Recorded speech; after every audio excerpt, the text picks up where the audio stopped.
बिना तू सवार चल जाइब डोलिया में।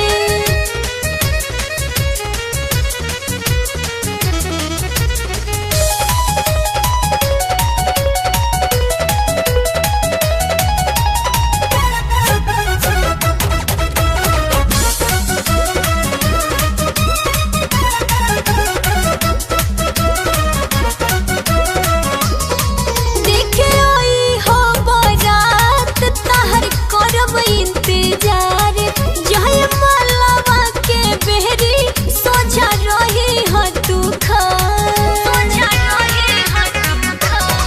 देखे आई हो बारात तहर करब इंतजार, जय मलवा के बेहरी सोझा रही हो तू रखी हे हो पुराना कान मार चल जाइब डोलिया में। कैसे करब हमरा बिना तू सवार चल जाइब डोलिया में।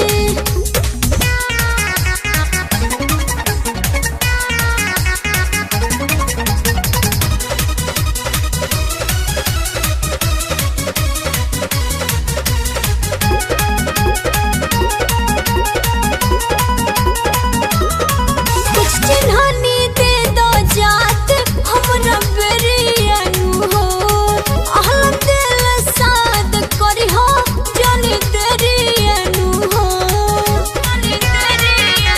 हाँ, कुछ चिन्हानी दे दो जात हमरा बेरियानु हो, अहल दिल साद करी हो जानी तेरियानु हो। प्यारे सही रखी हो अंजलि ऊपर चल जाइब डोलिया में।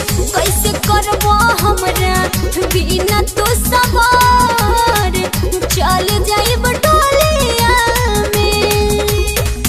लग गइल हरदी अब हो निकलब ना घर से, इहे सोचे सोचे हमार दुनू के आवाज से।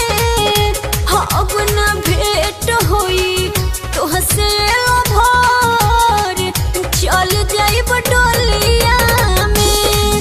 कैसे करब हमरा बिना तू सवार